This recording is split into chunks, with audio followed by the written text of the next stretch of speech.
Donc voilà, j'y vais. Alors on est page Taf Koufnoun, ça veut dire 550. Et donc c'est le Véragola, avec Yutret, chapitre 18. Voilà. Donc, on avait commencé un petit peu avec l'histoire de la neige qui était sur le trône céleste. Et on a vu un peu la discussion. En fait, tu vois, pour Maïmonide, c'est-à-dire qu'est-ce que Maïmonide avait expliqué en disant, ouais, c'est-à-dire, voilà, quoi, ça veut dire que l'idée. Ah, on avait déjà vu la semaine dernière, j'ai pas envie de remonter encore sur le guide des égarés, et je ne pouvais pas avancer. C'est surtout parce que je suis pas en l'état, quoi. Vers sans alcool, c'est difficile pour moi. Tu vois, non, Bah voilà, Thierry. Ok. Pardon, ouais. pardon. Désolé du retard. J'étais en train Ah, de faire mon Google. ah, le Google, le Google. Faut que je refasse un cours là-bas pour le Google. En profiter. Bon, alors, Ouais, ok, bien, on étudie. On est donc page 550. Tafkofnoun, donc Béagola, après Bérébi, avec une traite. Ok, donc on y va. Donc, le Midrash Parashat Bo. Donc, le Midrash dans la Parashat Bo, Amar Haaretz, le caillou s'est basé. Donc, il a dit sur la terre quelque chose, dans, quelque chose comme ça, c'est-à-dire dans le sens, a priori, j'imagine, caillou s'est basé, quelque chose qui ressemble au Midrash précédent, qui parlait ça veut dire d'un objet intermédiaire qui aurait été créé avant la création de la terre. Puisqu'avant, il avait parlé de l'histoire de la neige qui était sous le trône divin, etc. Donc, je pense que c'est ça ce qu'il veut dire. Il veut dire les Shono, et c'est ça ce que le Midrash dit dans Shema Traba Yud Gimel Aleph. Shal Avnimus Agardi, et Rabotenu. Donc, il a demandé à Avnimus Gardi, je pense que c'était le tisserand, ça veut dire quelque chose comme ça, quelqu'un qui fait du tissu ou qui s'occupe du tissu. Ok, il y en a qui disent que c'était pas un juif, le nom a priori n'est pas juif. Haaretz Mechan Nivrat, ça veut dire d'où la terre a-t-elle été créée. Amarlo En Adam Baki Bidvarim Elo. Donc, il a répondu. Donc, rabotez-nous. Donc, ils ont répondu. Donc, c'est un rouleau, un Adam Bakri Bidvarim. Ça veut dire les gens, un homme, on ne connaît pas exactement. Alors, ok. Et là, Lechitzel Abba Yosef Abanaï. Donc, il dit, mais va chez un mec qui s'appelle Abba Yosef, Père Yosef, le constructeur, qui travaille dans la construction. Alors, Metsao Shiomed à la Kirouya. Donc, il a trouvé qu'il était en train de construire un toit, de faire une toiture.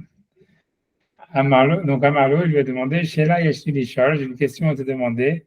Amarlo, Eni Achol Lired, dit, je ne peux pas descendre, parce que je suis employé à la journée. Et donc, a priori, il ne voulait pas voler son employeur en commençant une discussion avec quelqu'un au milieu de la journée de travail. Et là, Charles Manhattan je me dis simplement, demande-moi ce que tu veux, et en même temps que je travaille, je peux répondre. Amarlo, comment la Terre a été créée au début, au commencement? Alors, ok, Amarlo, il lui a répondu, Natal Akadosh Baruch Afar Mitahat Gisa Kavod. Donc, Akadosh Baruch aurait pris de la poussière d'en dessous le trône céleste, ça veut dire voilà, le trône céleste. Bezak Alpene Amaïm, et il a jeté sur l'eau. Benase Areth, et ça a fait la terre. Ok, et c'est-à-dire les cailloux qu'il y avait dans la poussière, ils sont devenus des montagnes, on va dire, et des plaines. Sheneema, Betseket Afar, les motsek, ou Gavim Yedubaku.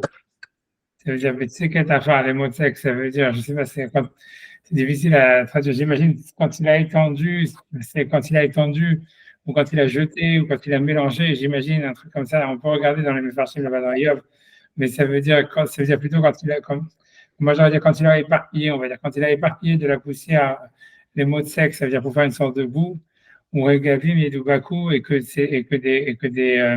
sortes de plaques se sont collées, quelque chose comme ça. Quelque chose comme ça. Si on peut regarder vraiment la traduction du Passouk, dans Yov, je peux regarder 2 secondes. C'est dans Yov, tout ça, la maîtresse, mais bon. Les psukim dans Yov sont toujours, voilà, mais c'est quelque chose comme ça. Adkan, donc c'est la suite du Midrash, donc c'est la fin du Midrash, donc on peut regarder 2 secondes. Je peux regarder 2 secondes, qu'est-ce que Rashi, qu'est-ce que les Farshim me disent là-bas sur ce passage de Yov. Ouais.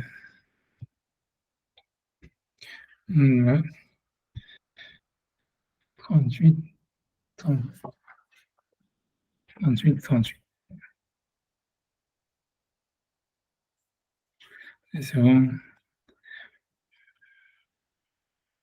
Ouais, Betseket, enfin, le mot sec, ou Gavim Yedubaku. Ça veut dire quand il a, je sais pas, quand ils ont, c'est difficile, ils ont dit, ouais, je vais regarder Hashish, c'est plutôt parce que la traduction en anglais est encore pire. C'est difficilement même lisible. Betseket Afar, Beyom Shiatsakti Afar.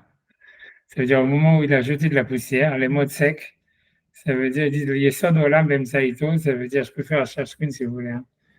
Hop, je peux faire. C'est bon.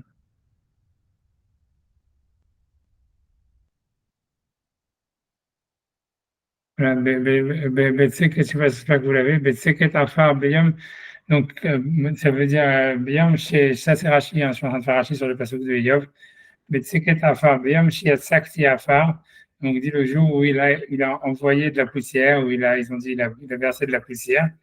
Les mots secs, ça veut dire, au début, Rashi, on a l'impression qu'il veut dire, eux, ils ont normalement mot sec, ça veut dire, c'est difficile à traduire, hein, vraiment, ça peut dire n'importe quoi. Donc, quand tu le Rashi explique que mot sec, ça serait le langage de l'Yesod Olam, ça veut dire comme une base. Ça veut dire, c'est vrai, une Etsika, Yotsek, ça peut être une base, un fondement, tu vois, comme au moment où il a envoyé de la poussière pour faire le fondement, donc a priori du monde, même Saito par son milieu, au Regavim, Yedubaku, et ça veut dire, Regavim, normalement, c'est des morceaux de boue, mais c'est de la boue solidifiée. Donc, Gavim, Yedubaku, et donc des morceaux de boue se sont collés. Donc, il dit, c'est vivotable, et tzadin, ça veut dire autour de ce noyau qui aurait été mis au milieu, qui aurait été de la poussière, on va dire, pure, sur les côtés, Adkinit Mala, Orko, jusqu'à ce que ça a fait sa longueur et sa largeur. Voilà, donc Hachem, il aurait utilisé de la poussière qu'il aurait, je ne sais pas, par la suite, qu'il aurait envoyé sur l'eau, qui aurait fait une boue, que la boue, elle se serait solidifiée. Voilà, à partir, je ne sais pas, selon Rachid, à partir d'un noyau. Selon le Midrash, on n'a pas vraiment l'impression qu'il y a un noyau, mais plutôt que c'est qu'il y avait il y avait des cailloux dans la terre et que c'est ça ce qui a fait les montagnes. Voilà, quoi. C'est ça ce qui est, ouais, grosso modo, quoi. C'est ça le passouk dans Yov. Voilà. Ah bon, tu vois, mais bon, mais comme tu vois, ça veut dire l'idée, c'est que ce qu'il faut savoir, c'est que Yov, c'est un livre qui a été écrit avant, ça veut dire ou bien avant Moshe Rabbeinu ou en tous les cas ou avant Abraham Avinu, ça veut dire c'est pas un livre juif, Yov, c'est un livre non juif. C'est-à-dire qu'il n'a pas été écrit en hébreu, c'est pour ça qu'il est incompréhensible et c'est pour ça qu'il y a plein dedans de comment dire comment on appelle ça, de l'astrologie et des mythes de la mythologie chaldéenne dedans. Tu vois, c'est là-dedans où il y a en fait le Léviathan, tout ça et machin, blablabla, même le fait qu'il y a le Satan au début qui discute avec Dieu, etc., et qu'il y a toute une assemblée d'anges, tu vois. Donc, parce que c'est un livre en réalité qui date d'avant Moshe, c'est ce que la Gemara dit. Ça veut dire, pour ça que c'est pas ce qu'il a écrit, d'où est-ce qu'il sort, etc. Mais c'est a priori, c'est un livre ça, tous les commentateurs disent que ça n'a pas été écrit en hébreu, c'est pour ça que l'hébreu est tellement obscur. Mais c'est surtout un livre qu'en fait, qui est pétri de mythologie chaldéenne et qui est pré-abrahamique, quoi, si on veut, ou pré-abrahamique ou pré-mosaïque ou quelque chose comme ça, tu vois. Et que la Torah, et ça c'est reconnu, ça veut dire, c'est reconnu même par les autorités orthodoxes, si vous voulez, ça veut dire par la Gemara, tu vois, c'est la Gemara qui le dit. Donc quand tu vois quand quelqu'un cite un verset dans Job, tu vois, c'est déjà, tu vois, voilà, j'en sais rien, tu vois, normalement c'est pas, tu vois, voilà, ça veut dire normalement, enfin, j'en sais rien, je sais pas ce qu'il veut, whatever it is, je ne dirai pas plus que ça, tu vois, mais c'est-à-dire que voilà, on va voir, j'en sais rien, je vais voir ce que le Maral veut dire sur ça, mais a priori, le Midrash, c'est sûr qu'il est clairement obscur, quoi. Est-ce que les Chachamim, quand ils disent nous, on ne sait pas, mais celui-là, là-bas, Abba Yosef, qui est sur son toit, lui, il sait. Qu'est-ce qu'il sait si tu as un passage dans Yob? Est-ce que c'est parce que c'est un goy qui lui a demandé la question, donc il lui répond une question pour lui donner une réponse adaptée au goy? J'en sais rien. On va voir ce que dit le Maral, on va voir. En tout cas, donc, dans tous les cas, lui, ce qu'il voit, le Maral ici, c'est un point commun entre l'histoire de la neige qui était sous le trône divin, à travers laquelle la terre elle aurait été créée, et ici, on nous parle d'une poussière qui aurait été prise, on ne sait pas d'où, qui aurait été mise sur l'eau. Iné, donc, ok, donc voilà. Iné, Amargam Ken, Shinatal, Afar, Mitarat, Kisa, Kabod. Donc, il voit un deuxième point commun, c'est que c'était sous le trône divin. Donc, il a pris de la poussière sous le trône divin. Av Kilo, Iski, Abekatouv, Shevi, Rayashum, Kisa, Kabod. Bien que dans le verset de Yob, il n'est pas question du Kisa, Kabod. Il n'est pas question du trône céleste. Donc voilà, ok. Donc c'est pour ça lui il voit de ça un point commun, de dire que voilà c'est le trône, que voilà que puisque le point justement qui est pas prouvé par le verset qui est avancé par le Rav qui est sur son toit, c'est le Kisei Hakavod. Donc lui il voit Kisei Hakavod, Kisei Hakavod. C'est comme le mirage d'avant, on disait qu'il prenait de la neige dans dessous le Kisei Hakavod. Il dit ne pas j'ai vu Pirkei Rabbi Eliezer, alors Niskar Kisei Hakavod. Il dit aussi que dans le Pirkei de Rabbi Eliezer, quand on parle de la neige qui était sous le Kisei Hakavod, en fait il n'y a pas vraiment marqué, il n'y a pas marqué non plus Sheleg. Il a dit le verset, encore un verset dans Eov, 2 chapitres plus haut. Le verset qui est ici dans le Pirkei d'Rabbi c'est il a dit à la neige qu'il est Sheleg Amar Ave Eretz. Il a dit à la neige d'être la terre. C'était ça le verset dans Eov 36,7. Et il dit là-bas, Rabbi Eliezer, il avait pris de là que Dieu il avait pris de la neige qui était sur le Kisei Hakavod. Et il dit voilà, là-bas aussi, le Kisei Hakavod, il n'est pas mentionné. Donc voilà. Ok, donc pour lui, donc ce qui intéresse le Maharal, c'est de dire voilà pourquoi, donc puisque c'est ça le point sur lequel il n'y a pas de preuve du verset, donc pour lui, il voit un point commun entre les deux Midrashim qui en fait qui mettent ce point en avant de que c'était pris sous le trône céleste, que ce soit de la neige, que ce soit de la poussière. Ah ouais. Je sais pas quoi dire, hein, j'avance parce que comme j'ai pas d'alcool, mon cerveau est tu vois, réduit. C'est pas grave, ça va permettre d'avancer. Vas-y. Ce qu'il faut, à mon avis, parce que plus loin, le Maharal, il Le explique robot. que toutes ces images-là, faut pas les prendre au sens littéral, quoi. Je veux dire, ça décrit une réalité, on va dire. On ne sait pas bien quoi, hein, mais je pense qu'il va expliquer ça un peu plus tard. Ça décrit pas une réalité physique, quoi. Ouais, c'est ce que je veux dire. Ouais. Ça décrit autre chose, de dire que Dieu, il va prendre de la poussière, enfin, ou de la neige sous son trône de gloire, etc. Qu'est-ce que ça veut dire? Je veux dire, parce qu'on peut imaginer, bon, ça décrit une réalité. Les Chachamim décrivent il explique ça plus tard après avec d'autres images, comme quoi, par exemple, Adam, il voyait d'un bout à l'autre du monde, etc. Bon, c'est pas à prendre au sens littéral. J'ai l'impression, hein, c'est pour ça a Et puis, priori, il à y a mon un avis, on va symbole. creuser cette question plus tard, quoi. Ça va être creusé, on va en savoir plus, C'est mais pour ça là, que je pense, moi, je le prendrais pas comme ça, littéralement, quoi, D'accord. pour dire, D'accord. je Il y a sais un pas. symbole. Il y a un symbole aussi parce que d'une part, Akadosh Baruch Hu, il est prend sur son siège la terre, sur son siège la poussière, et l'autre, il est sur le toit. Un être humain est sur le toit et celui qui est au ciel, prend la main sur son siège. ouais. Moi, je me suis Ouais, posé non, la question, mais enfin, je sais pas si ça veut justement, dire ça quelque aussi, chose. il parlait du ciel, tu vois, parce que dans le Midrash qui avait été cité avant, il disait que Hachem, il a créé le ciel avec de la lumière, et après ça, il a créé la terre avec de la neige. C'est comme si, en fait, il y a une opposition entre la terre et le ciel, quoi. Voilà, c'est ça, il est toujours bon. Ah, ouais, bon, on va avancer, comme on dit, on va avancer. J'ai pas, Tu peux vas-y, ouvrir le vas-y. robot? Ah oui, le robot, ah mince, excuse-moi, tu l'as vu? Je l'ai Là, pas, moi, il y a pas, ah, je rentré, l'ai pas dans pardon, la attends, liste. attends. Il est pas là. Si, bon. Ça y est, il doit apparaître. Ah, Ouais, ça, c'est le nouveau racisme anti-robot. ouais, non, bah Vas-y, non. Voilà. Non, je vois rien. J'ai Alors, accepté. En plus, normalement, ça fait un petit clic, tu vois, ça fait un petit son quand il y a quelqu'un qui veut rentrer. ouais. Je sais pas, j'ai pas de, Attends, je pense. non, mais, attends, je vais essayer. Attends, il me dit de retenter. Retenter. Je vois pour l'instant. Il veut pas, tant pis pour lui. Ouais, je vois qu'ils avaient fait la grève. Il fait la grève. Ok, c'est pas grave. En tout cas, moi, j'ai pas de demande. Ouais, non, c'est pas grave. Je peux envoyer une invitation, même si tu me dis ça. Voilà. Non, c'est bon. Normalement, il doit comprendre, mais bon, il est fatigué. Ouais, fatigué. Ah ouais, ok, d'accord, ok. Bon, en tous les cas, ok, donc je sais rien, donc, ok, mais bon, moi j'avance parce que, comme tu dis, je sais pas honnêtement, je pense que de quoi réfléchir, c'est quoi le Kisei Hakavod, c'est quoi le trône céleste, c'est quoi tout ça.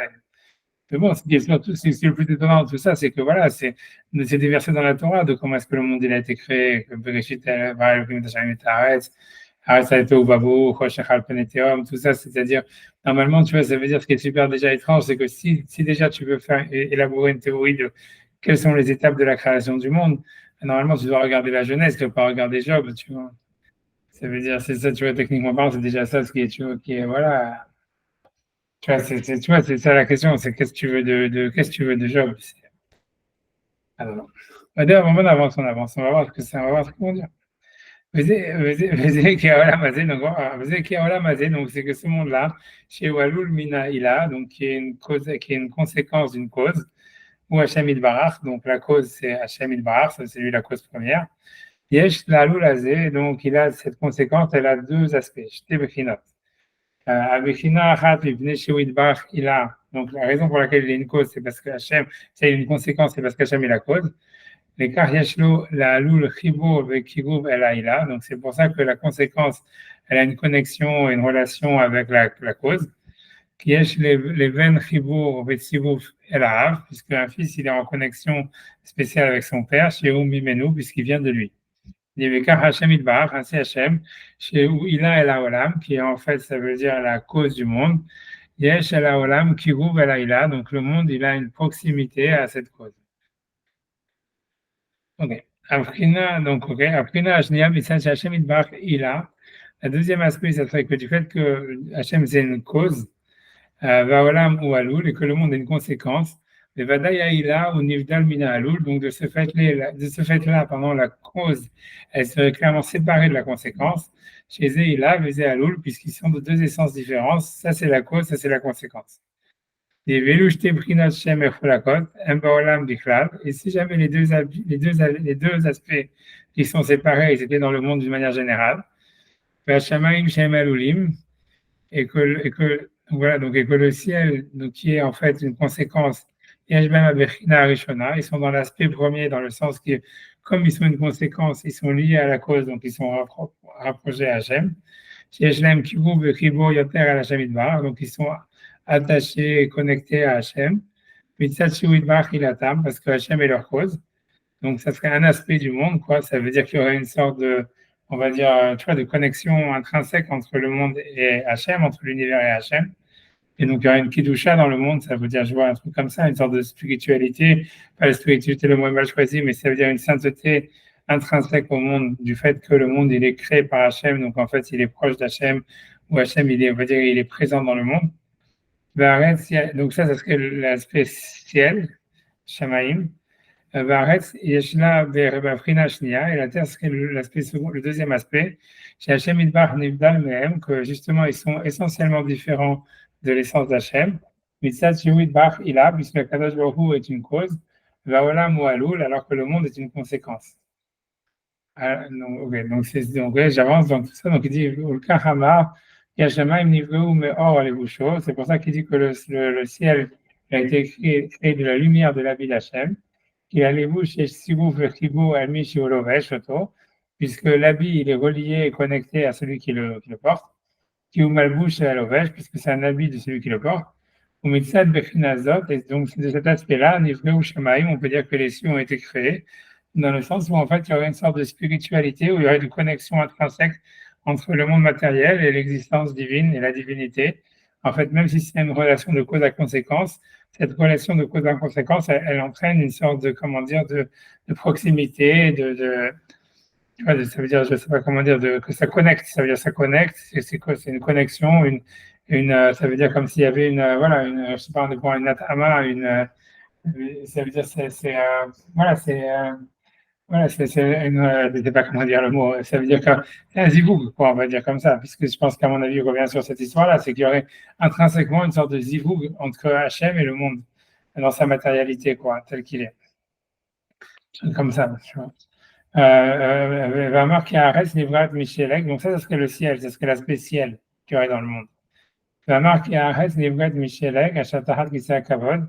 Mais par la suite, donc on dit que la terre, par contre, elle a été créée de la neige qui est sous le trône divin. C'est-à-dire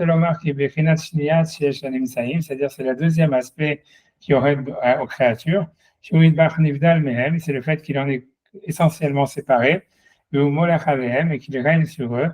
Et ça, c'est l'aspect terre, on va dire, qui aurait en fait dans la terre, qui aurait vraiment voilà, dans le monde. C'est pour ça qu'il a dit c'est pour ça qu'il a dit que la terre a été créée par la neige qui était sous le trône divin. C'est ce qu'il voulait dire Mitahab Malchuto Yitbarach, c'est-à-dire que le début de la terre, il viendrait de ce qui est en dessous de la royauté divine, qui c'est du fait qu'il règne et qu'il a le pouvoir, qu'il est séparé de tout. C'est de ça que la terre a été créée, qui arrête parce que la terre, elle est spécifique à ça. Ça veut dire de montrer quelque chose qui soit séparé d'Hachem et différent et sous le contrôle d'Hachem. Puisqu'elle est elle est dans les mondes inférieurs. Et qu'en fait, la lumière et l'obscurité, les deux, la lumière et la neige, pardon, les deux ont une lumière. Donc,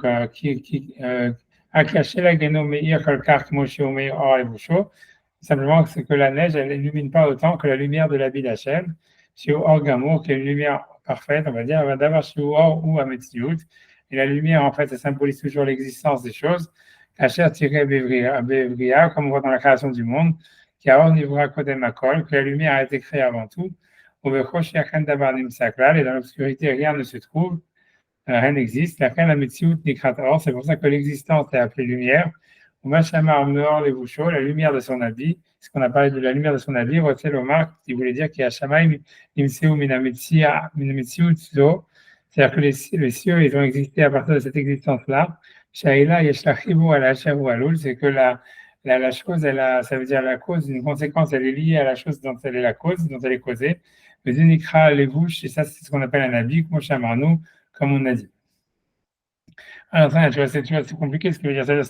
En même temps, je pense qu'à mon avis, c'est relié à ce qu'il parlait du Zivug, tu vois, ça veut dire qu'Hacham, il est mis avec Zivugim, il crée des couples. Et ici, il voudrait dire en fait qu'il y a comme une sorte de. C'est-à-dire que c'est comme si en fait il y aurait deux couples. Il y aurait le couple en fait, tu vois, du ciel et de la terre qui sont un couple à part entière, qui sont en fait deux aspects d'une même réalité, et qu'en même temps il y aurait le couple du monde avec Hachem. Comme si Hachem, il est en fait, si tu veux, Matim, il est en zivug avec l'univers, tout en étant, ça serait l'aspect Shamaim qu'il a. C'est l'aspect, tu vois, c'est l'aspect que voilà, qu'il est en couple il est en couple avec la terre, il est en couple avec le ciel, avec la terre, et en même temps, le ciel et la terre, ils sont eux-mêmes aussi en couple l'un à l'autre. Ça veut dire comme s'il y aurait une sorte de connexion. Ouais, c'est manienne, ça veut dire, moi, ce que je vois si on fait la connexion avec ce qu'il disait avant, c'est qu'on a l'impression qu'il veut dire, parce qu'il disait que dans le couple, chacun, il cherche à se retrouver lui-même, et que pour cette loi, quand il avait ramené le passouk de Motsi, Meshiv Yechidim Baïta, ça veut dire, il ramène des isolés dans leur maison, que chacun, en fait, dans le couple, il recherche à se retrouver lui-même, et que c'était donc paradoxal que pour se retrouver soi-même, son identité, les gens, en fait, ils cherchent à s'accoupler. Mais que d'un autre côté, tu vois, on a l'impression qu'il veut dire ici que ça se comprend. C'est parce qu'en fait, c'est comme si en fait la création, en fait, ça veut dire, c'est-à-dire cette unité, c'est une question d'unité dans une sorte de, comment dire, de séparation, quoi. C'est comme si il est en train de parler ici d'une sorte d'unité possible parce que justement, il y a une sorte de, comment dire, de séparation, tu vois, justement, c'est-à-dire le monde, il comprend qui il est par rapport à Hachem, Hachem, il comprend qui il est par rapport au monde. En même temps, le ciel et la terre, tu vois, ils sont comme quoi, ça veut dire, c'est-à-dire cette relation, c'est comme si en réalité, on avait l'impression qu'à travers la relation, si on oublie le couple, mais qu'à mon avis, c'est lié à ce qu'il disait avant, parce que c'est ça ce qu'il parlait avant, mais ça veut dire, si on oublie cette idée-là, c'est comme s'il disait, en fait, voilà, le ciel et la terre, le ciel, il est en relation avec Hachem. Le monde, l'univers est en relation avec Hachem. Il forme d'un côté un couple avec Hachem. Mais d'un autre côté, dans ce monde-là, ça veut dire, à travers ce couple-là, si on prend l'univers, en fait, il y aura une partie de lui qui, au contraire, se sent étrangère à Hachem. Et tu vois, ça crée la terre. Et que, en fait, c'est à travers ça que l'univers, en fait, il retrouve une identité, quoi. Ça veut dire, c'est-à-dire que tu vois, c'est comme si en fait l'idée, c'est la raison pour laquelle en fait il y aurait dans le couple, il y aurait une capacité à se retrouver soi-même, c'est parce que justement il y a comme une sorte de, on sent en soi, parce que la relation avec lui, ici on prend par exemple l'exemple de Hachem avec l'univers, c'est comme si tu veux l'univers, il crée une relation avec Hachem à travers ça, il sent une partie de lui, tu vois, qui est pro-Hachem et une partie qui serait anti-Hachem. Et qu'en fait, à travers ça, si tu veux, l'univers, il crée son identité, quoi.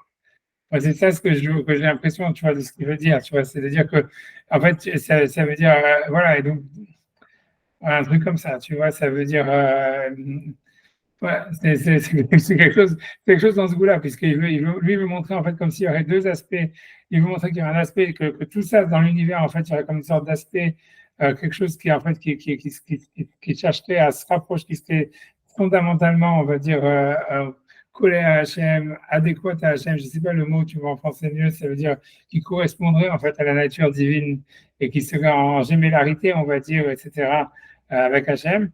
Et d'un autre côté, il y a quelque chose justement qui est fondamentalement différent, et que c'est comme si en fait c'est à travers l'aspect où il y a fondamentalement une ressemblance qu'en fait on retrouverait l'aspect où on est fondamentalement différent, et que en fait donc ça crée une sorte de dichotomie, une sorte de tu vois tu vois de rupture, et que c'est dans cette culture en fait que voilà que l'univers retrouve son identité ou sa spécificité où il peut exister quoi. Un peu, tu vois, c'est dans ce sens-là, tu vois, ce qu'est l'idée vraiment du Yetzer du Yetzer Hara, de la relation, tu vois, avec Hachem, tu vois, avec l'homme, etc., quoi. C'est que, comme si, en fait, l'homme, c'est parce que l'homme, il est vraiment à l'image d'Hachem qu'en réalité, aussi, il ressent quelque chose en lui qui est complètement à l'opposé de cette image. Et qu'en fait, il se retrouve, il est capable de se définir justement parce que il est l'ensemble c'est quand il ressent cette opposition qu'il est capable de se définir lui-même et que voilà que l'univers existe ou que chacun est capable de se retrouver quoi. C'est comme dans ce qu'il dit, c'est qu'on a l'impression qu'il veut dire que les choses elles se définissent par rapport, ça veut dire elles se définissent par en fait par une sorte de contradiction dans les relations qu'on a avec quelque chose d'autre quoi. Ça voudrait dire, tu vois, c'est comme si, tu vois, ici, par exemple, comme il dit, ce qu'il écrit, il dit, voilà, Hachem avec le monde, il a un côté totalement, où il est complètement en adéquation, en continuation avec le monde. Et donc, voilà, donc à ce moment-là, et ça, c'est le Shamaïm. C'est comme s'il y avait une spiritualité dans le monde, il y aurait quelque chose, tu vois, qui soit très spirituel, idéal, dans la formation même de l'univers, etc. Et ça existe, c'est véridique, c'est vrai, tu vois, c'est un aspect du monde. Mais en fait, cet aspect du monde, en réalité, il est aussi, c'est comme si l'univers, il se rejette, il se différencie de Dieu complètement en disant, nous, on est matière. L'univers, il se revendique comme matière ou comme quelque chose, tu vois, qui est complètement sous le contrôle de Dieu, différent de Dieu, inférieur et surtout, mais différent, quoi, autre chose, quoi. Et qu'en fait, c'est ça, c'est au niveau de l'univers, c'est dans cette contradiction que l'univers, il existe. Tu vois, c'est un truc comme ça. Et ça, tu pourrais, si tu veux élargir ça par rapport au contexte qu'il avait donné avant, tu peux dire c'est ce qui est vrai au niveau de l'homme, par exemple, entre le Yetzeratov et le Yetzirah, parce que lui, il avait cité le verset de Lotov et Yota Adam Levado, c'est pas bien pour l'homme d'être seul. Et que Rachid disait oui, c'est parce qu'il est unique dans les mondes inférieurs, alors que moi, je suis unique dans les mondes supérieurs, etc. Et que tu vois, on a l'impression que c'est ça ce que ça veut dire, c'est que le Levado, c'était en fait le fait de se sentir trop à l'image d'Hachem, c'est d'être à l'image d'Hachem sans sentir quelque chose qui est complètement opposé à ça. Parce que, si on fait les maths de ce qu'il dit maintenant, tu vois, de qu'est-ce que ça voudrait dire, par exemple, selon ça, le verset de Lotov et Adam Levado, c'est pas bien pour l'homme qu'il soit seul, et que Rachid dit, moi je suis unique dans les mondes supérieurs, et l'homme il est unique dans les mondes inférieurs. Et lui dit, oui, le monde inférieur, c'est justement la Hachem. Tu vois, ça veut dire grosso modo, c'est comme si l'homme il était tellement à l'image d'Hachem, c'est-à-dire il sentait qu'il était à l'image d'Hachem, et il faisait comme si, tu vois, il était, donc ça veut dire comme s'il faisait un avec Hachem, mais il ne sentait pas en lui quelque chose qui s'opposait à cette harmonie qu'il avait avec le divin. Et qu'en fait, il fallait créer quelque chose qui s'oppose voilà, pour qu'il ait une identité, tu vois. Et que ça serait, tu vois, la création de Ève ou quelque chose comme ça, tu vois. Mais voilà, ça, je sais pas, c'est ce que lui, il semble dire, tu vois, c'est de ce qu'il dit, c'est ce qu'on a l'impression, moi, c'est ce que je comprends de ce qu'il veut dire, tu vois, tu vois, grosso modo, ça veut dire c'est comme si on existe, c'est comme si la personne elle existe que par rapport aux autres, mais pas, tu vois, pas comme le disent les psychanalystes que l'étude d'un homme, savoir c'est l'étude de ses liens, c'est aussi la réaction par rapport aux liens, que le lien il crée des réactions ambiguës, des réactions contradictoires, et que c'est à travers ces réactions contradictoires en fait que l'individu, l'univers, n'importe quoi, en fait, il est capable en fait de se retrouver lui-même, quoi, de s'identifier, tu vois. J'en sais, c'est ça ce qui sort, moi, c'est ce que je vois de ce qu'il dit, voilà, dans ce qu'il dit, arrêté, tu vois, mais c'est ce qu'il dit, en tout cas, lui, il le dit au niveau de la matière elle-même, quoi.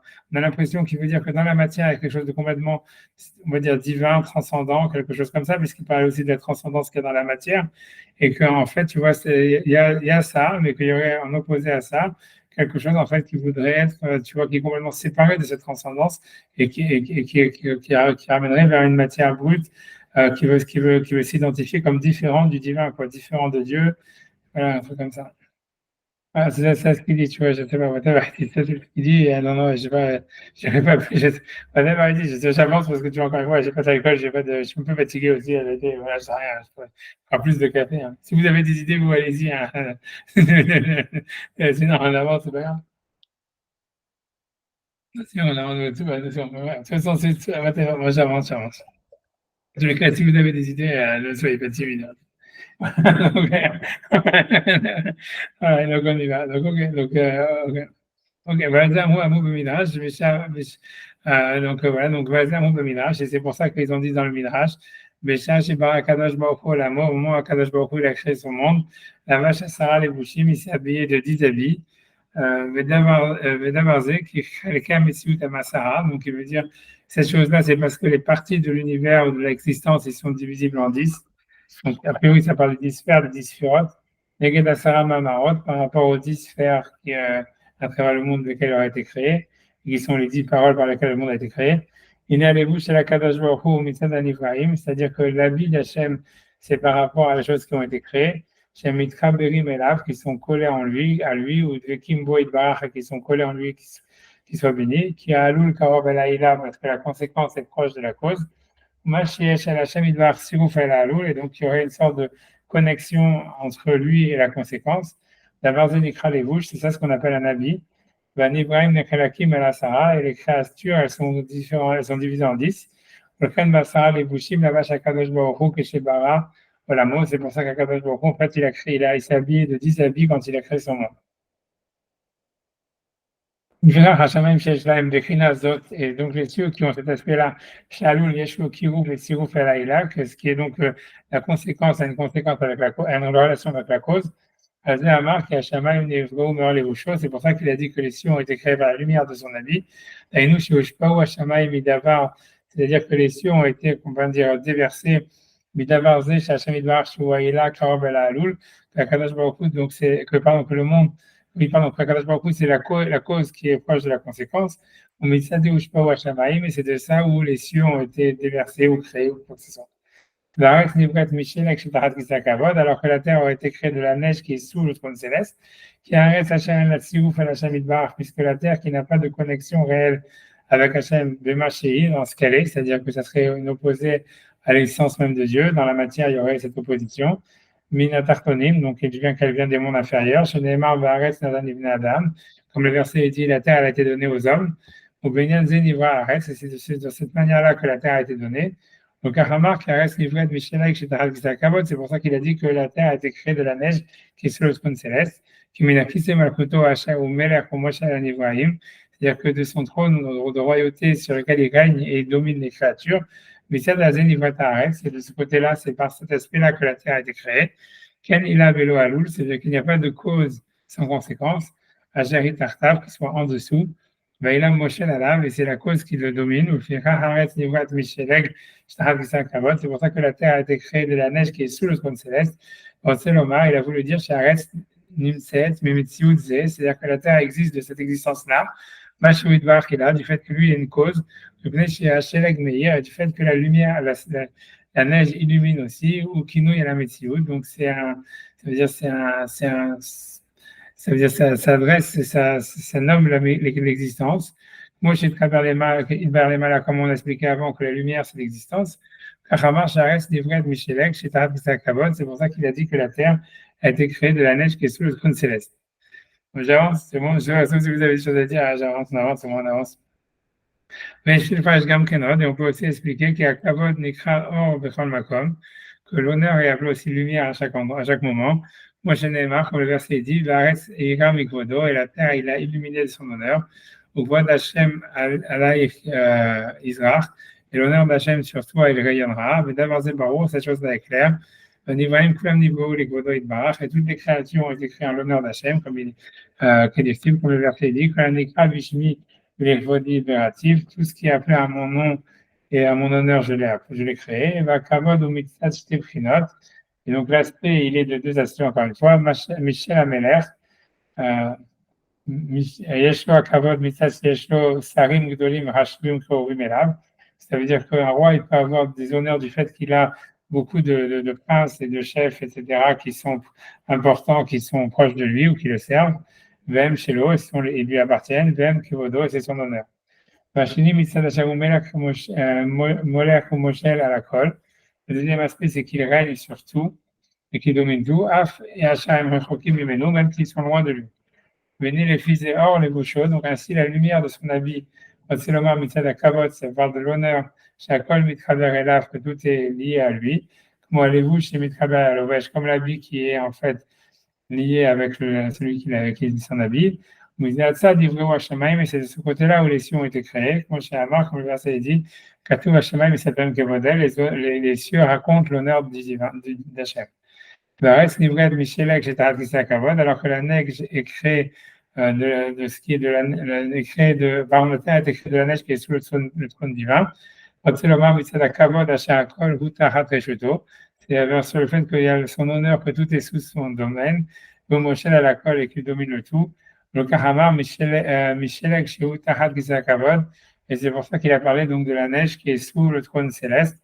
Kaladvarim, Mahem, Inyaneha, tout est un seul sujet. Un capirouche à Rishon, sauf que la première explication, au barreau, et puis il est clair, on va dire, Kachat Tavin, comme tu comprends. Ok. Bon, là, je comprends plus ce qu'il veut dire. Tu vois, ça veut dire, c'est parce que tu vois, c'est-à-dire, en fait, tu vois, parce que là, ce qu'il veut dire, là, c'est clair, je vois ce que je comprends. Ce qu'il veut dire, c'est ça, c'est comme je vous avais dit, je sais pas, j'ai dit des milliards de fois, mais c'est que dans le Kaddish, on dit, quand on fait on dit Itkadal, Bekadash, Shemerava et tout ça, etc. Et que c'est-à-dire que l'idée, c'est que le nom d'Hachem, c'est en fait, c'est le peuple d'Israël lui-même, c'est ceux qui répondent au Kaddish eux-mêmes, tu vois, qui sont eux-mêmes le nom d'Hachem, qu'on a vu dans Tosfot, dans Brachot. J'ai déjà cité ça, je pense que j'ai déjà cité ça dans Nefesh HaChaim et tout ça, etc. Parce qu'en fait, ce qu'il faut comprendre dans l'histoire, c'est qu'il y a toujours, c'est surtout, ça veut dire ça, c'est un truc de Kabbalah qu'il est en train de parler, c'est un truc du Harizal. C'est-à-dire qu'il y a toujours une relation. En fait, l'idée, c'est que, en fait, en faisant, pour expliquer l'histoire, c'est que, voilà, par exemple, tu vois, ça veut dire le peuple d'Israël, ou même ceux qui vont à la choule, en fait, quand tu fais une mitzvah, en fait, tu deviens le représentant du nom d'Hachem. Tu vois, c'est-à-dire que tu proclames quand tu fais une bracha, tu dis Baruch Ata Hashem, béni sois-tu Hashem, Shakol Nia Bidvaro, tu vois, ou un truc comme ça. Donc ça veut dire tu proclames le nom d'Hachem dans le monde et dans le monde matériel, dans la réalité. Et en faisant ça, c'est ce qu'il veut dire, c'est que donc lui, c'est ce qu'il appelle, tu vois, le kavod d'une proximité. Ça veut dire un kavod à Hachem qui est dans la proximité. Et que, en fait, de cet honneur, de cette relation qui a Hachem, parce que le verset dit tous les endroits où on mentionnera mon nom, je descendrai, je viendrai te bénir. Tous les endroits où on mentionnera mon nom, où je mentionnerai mon nom, je viendrai chez toi pour te bénir. C'est-à-dire qu'en fait, à chaque fois qu'en fait, on se met sur le nom d'Hachem, ça veut dire on proclame le nom d'Hachem, on se met nous-mêmes en tant qu'opposition d'être ceux qui représentent Hachem ou qui nomment le nom d'Hachem dans ce monde-là. En réalité, il y a quelque chose, il y a une force spirituelle qui vient d'en haut, tu vois, qui vient nous bénir, tu vois, quelque chose de surnaturel. Comme je vous ai dit à chaque fois dans le Baruch Ata Hashem, Elokeinu melech haolam, c'est on tutoie Hachem, béni sois-tu Hachem, ensuite on parle à la troisième personne. C'est toujours cette histoire-là qu'il y a quelque chose qui est immédiat, proche, et ça veut dire dévoilé dans le monde matériel, et que cette révélation immédiate, proche qu'il y a dans le monde matériel, même à travers nos actions, ou même à travers le fait qu'on le reconnaisse, elle entraîne en fait un shefa, quelque chose éloqué, qui est la troisième personne, qui est Elokeinu melech haolam, ou etc., ou comme on dit, Yesh lama rabba min shemaya, qui est une grande paix qui vient du ciel, quelque chose, tu vois, ça veut dire quelque chose qui est éloqué, de surnaturel, qui vient en réaction à ça, tu vois, ça veut dire qu'il y a toujours un balancement entre, tu vois, le fait d'être appelé au nom d'Hachem, ou d'appeler le nom d'Hachem, et en fait d'avoir une relation, une révélation surnaturelle, si on veut, qui intervient dans le monde, quoi.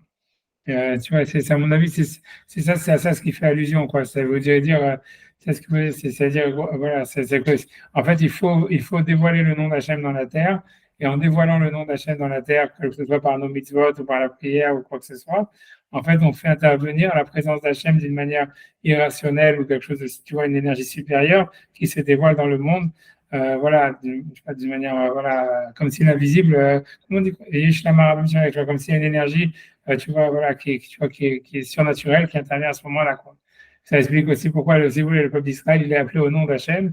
Donc, à cause de ça, comme ils sont les représentants du nom d'Hachem dans le monde de la matière, donc, si tu veux, ils ont un rapport, ça veut dire la révélation d'Hachem, elle est plus surnaturelle pour eux que quelque chose qui est moins appelé sur le nom d'Hachem, quelque chose comme ça. Et à mon avis, c'est ça ce qui fait allusion ici, quoi. C'est à ce mouvement-là tu vois, encore une fois, de deuxième personne, troisième personne, de la relation de proximité et en même temps d'éloignement à Hachem, c'est-à-dire que c'est en voulant se rapprocher d'Hachem qu'en fait, on crée, en fait, c'est pas qu'on s'en éloigne, mais en tous les cas, on crée une révélation d'Hachem qui nous dépasse plus.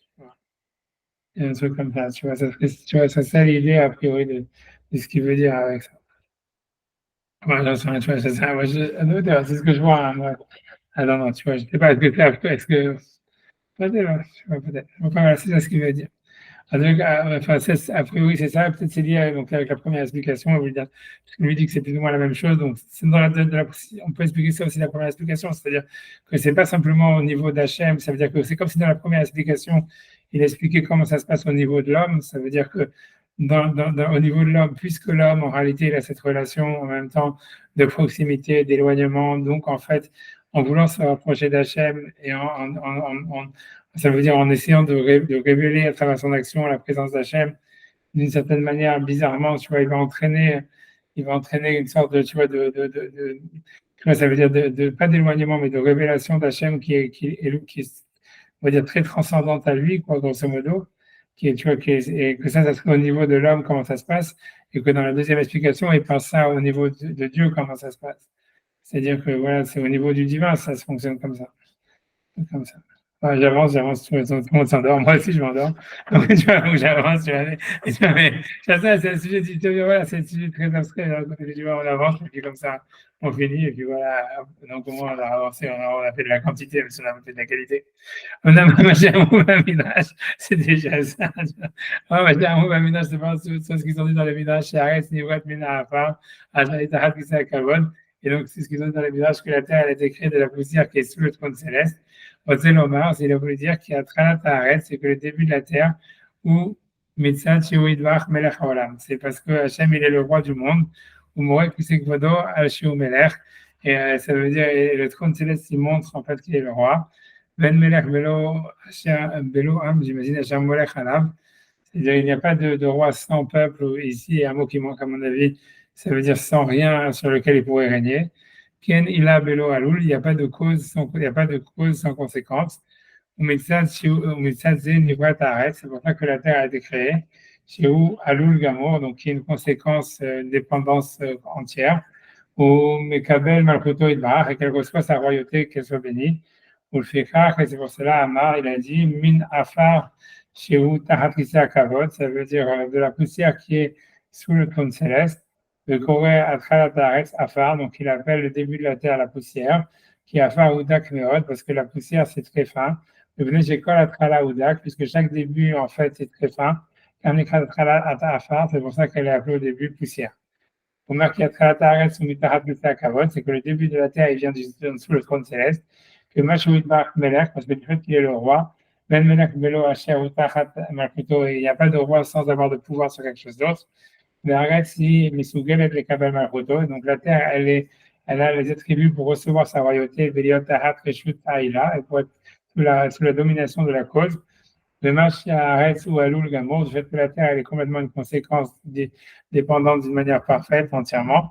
Match Minare Gavim, et donc ce qu'on a parlé dans Shemot Rabbah, donc des plaques de boue solidifiées. La terre il y aurait eu, donc c'est de là où il y aurait eu les montagnes qui ont été créées. C'est que du fait qu'ils ont un commencement qui n'est pas en fait très fin, ou d'avoir des remèdes à la chomère, et ça montre l'essence de la matière. Chez Gamken Khalatom Mitarat Gisakavod, que lui aussi vient de sous le trône céleste. Ou vraiment, nous, comme on a dit, qui est la Alul Shnebrinot, quand on a dit qu'il y a une conséquence, elle a deux aspects. Aprina Hat il est Tsura, ça veut dire un aspect, c'est par rapport à la forme. Aprina Shni à la chomère. Donc lui, maintenant, il change encore le vocabulaire pour exprimer la même idée avec la forme et la matière. Vaven Zenerod, et comprend ça très bien. Ok. C'est pour ça qu'il a dit que ça veut dire des regavim. Chez nous, il y a marqué les tzkorot. Mais c'est en tout cas des morceaux de boue solidifiés. Il y a eu les montagnes et les plaines, Shem, Kashmir, Chomriim, qui sont des matières solides. Ben Adakut, ils n'ont pas la finesse. Les Mitiakas, la Chomer. Et là, ça parle de la matière en elle-même. Le Daï, baiser les Baer, et ça suffit d'expliquer comme ça. Et donc, on a compris avec ce Mahamar, avec ce chapitre, moi, c'est Charles et Fares, qu'on peut expliquer qui est terre à mort, parce que c'est plus profond. Alors, les Kahamar Amazé, Advarim, Machabia, Nulecha. Mais le principal de ce Mahamar, c'est les choses qu'on a dit, et Vedaï baiser, c'est suffisant comme ça. Adam a dit, donc, chaque fois, c'est la sion du bien réveillé. Hein. Il va falloir changer juste quand j'avais le terme que j'avais amené ici, tu vois. C'est ce groupe que je vais la semaine prochaine. Il faut vraiment que je retourne en année. Au matin, au Sarah, moi je pensais qu'on allait que ça allait durer plus longtemps, mais bon. Au matin, au Sarah, Tluna Azot, Machematsan, Vishaman, Ibn Adam. Donc, avec ça, on peut enlever donc, le reproche qu'on a entendu des hommes, Kasha, Yoyan, Adam, Midvarim Elou, et quand un homme réfléchit sur ces choses-là, Yimsa, Divrem, Akol, Divrem Chorma, il va comprendre que toutes les paroles sont des paroles de sagesse. Arniasim, Libo, Aladvarim, simplement il faut faire attention à ce qu'ils disent. Viadanu Nemana, chez Imiasimu Datam, la Sig, Advarim. Et nous savons d'une manière claire que si un homme il fait attention pour comprendre ces choses-là, tout ça à Tlunot, il aura plus de Tlunot, ça veut dire on peut dire de reproches, de whatever, de plaintes, de voilà, je sais plus.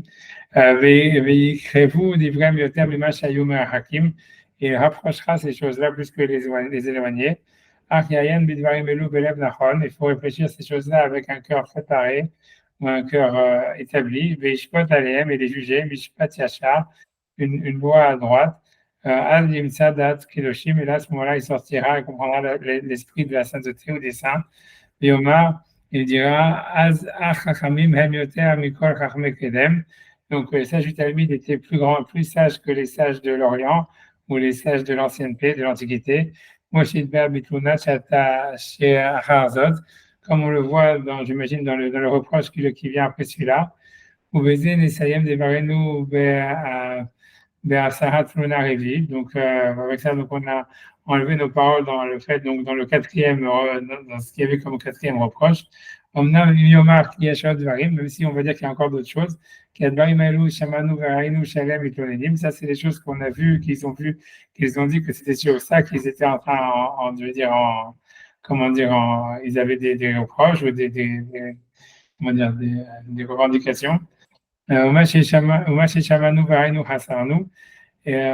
que nous avons, ce que nous avons vu et entendu, nous avons répondu qu'il va mettre une quête ces livrets parce que c'est sûr qu'on peut toujours se plaindre ou avoir des reproches. J'ai Omar Davarze Bekashti en disant c'est ça ce que je voulais. Oyanachar Bekashti, ou c'est une autre question. Ahma Shechamou et Javnou, mais ce qu'on a écouté, on a répondu. C'est parce qu'ils avaient dit explicitement, on a répondu. Baïmelou Yanou Yaedou. Et donc voilà, ces chapitres qui sont une preuve pour toutes les autres choses qui y ressemblent.